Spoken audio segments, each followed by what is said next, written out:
We are in Healdsburg. It's an area about an hour and a half north of San Francisco, and it's a paradise, really. It's really beautiful up here. It's a nice little oasis, and we're in a pop-up city called Edge City.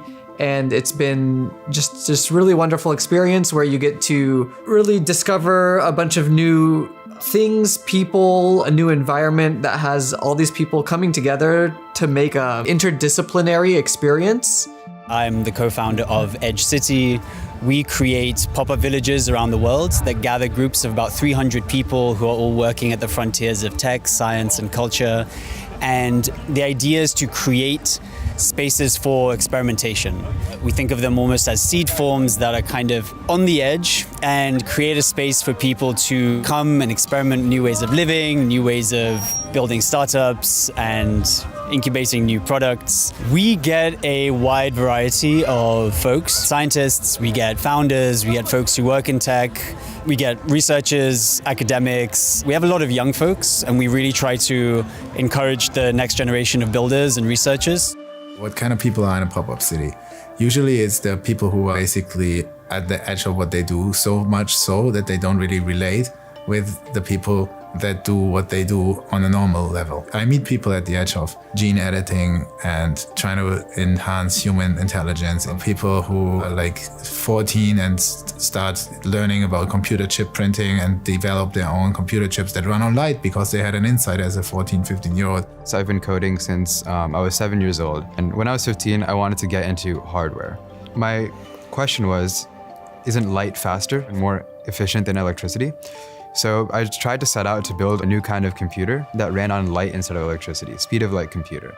We had a DSci track hosted by one of the colleagues, Orosai, and we're here to really share what we think is probably the biggest and most important issue that's happening in science, which is this idea of like perverse incentives. We have tools now, or really two levers to pull. That's financial incentives and what we think is reputational incentives. So the financial incentives and reputational incentives can get tweaked and pulled in all different ways with blockchain to be able to adjust different outputs. And those outputs have meaningful impact in science. So that is things like improving the pace of science, improving funding and where the funding gets distributed to, as well as helping fix a pretty fundamental problem, which is the reproducibility crisis.